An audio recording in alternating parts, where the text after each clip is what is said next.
Biglang nagkaroon ng pagsabog mula sa bag ng lalaking yan na nasa isang tindahan sa Beirut, Lebanon. Isa lang po yan sa libo-libong pagers na sunod-sunod na sumabog sa bansa na ayon sa grupong Hezbollah ay pakana ng Israel. Sabi ng ilang sources sa Lebanon, gawa sa Taiwan ang mga pager at itinanim doon ng spy agency ng Israel. Itinanggi naman ng itinuturong kumpanya sa Taiwan na sila ang gumawa ng mga sumabog na pager. Hindi na nagbigay ng komento ang Israel ng tanungin tungkol sa mga pagsabog.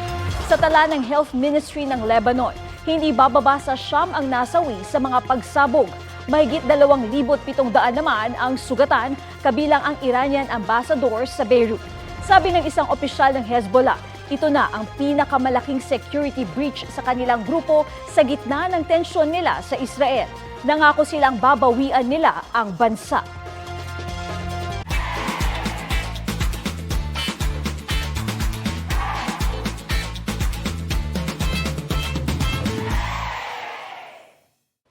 Kapuso, para sa mga maiinit na balita, mag-subscribe sa GMA Integrated News sa YouTube.